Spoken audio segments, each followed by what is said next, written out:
இன்னைக்கு நம்ம பார்க்கக்கூடிய ப்ராடக்ட் என்னன்னு பாத்தீங்கன்னா handmade iron knife a sharp knife for 6 tastes of food அப்படிங்கிற ஒரு ஃபேமஸான ப்ராவர்ப் இருக்கு. அதுக்கு அர்த்தம் என்னன்னு பாத்தீங்கன்னா ஒரு சுவையான சமையலுக்கு ஒரு சரியான டூல், அதாவது ஒரு ஷார்ப்பான கத்தி யூஸ் பண்றதுங்கிறது தான். அந்த மாதிரி நம்ம வீட்ல இஞ்சி பூண்டு வெங்காயம் மாதிரி வெஜிடபிள்ஸ்க்கு ஸ்கின்னை பீல் பண்ண இந்த மாதிரி ஸ்மால் சைஸ் நைஃப் யூஸ் பண்றது ரொம்ப சூட்டபிளா இருக்கும்.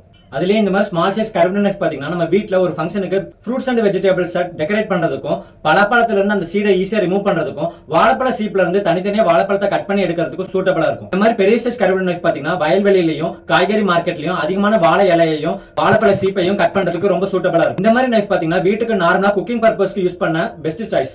அதுலயே பிக் சைஸ் பாத்தீங்கன்னா இந்த மாதிரி நைஃப் வீட்லயே பலாப்பழம், பூசணிக்காய், முட்டைக்கோஸ் மாதிரி பெரிய பெரிய காய்கறியை கட் பண்றதுக்கு ரொம்ப ஈஸியா இருக்கும். அது மட்டும் இல்லாம கமர்ஷியல் பர்பஸ்க்கு துணி, கயிறு, அட்டை, சாக்கு மாதிரி எதை வேணாலும் ஈஸியா கட் பண்ணி எடுக்கலாம். இந்த மாதிரி நைஃப் பாத்தீங்கன்னா மட்டன் ஷாப்ல கோட்ல இருந்து ஸ்கின்னை ரிமூவ் பண்ற மாதிரி பர்பஸ்க்கு சூட்டபிளா இருக்கும். இந்த மாதிரி பெரிய சைஸ் கத்தி பாத்தீங்கன்னா கடைகள் எல்லாம் பெரிய சைஸ் தர்பூசணி பழத்தை கட் பண்றதுக்கும், தோட்டத்துல கரும்பெல்லாம் கட் பண்ணி எடுக்கிறதுக்கு ரொம்ப சூட்டபிளா இருக்கும்.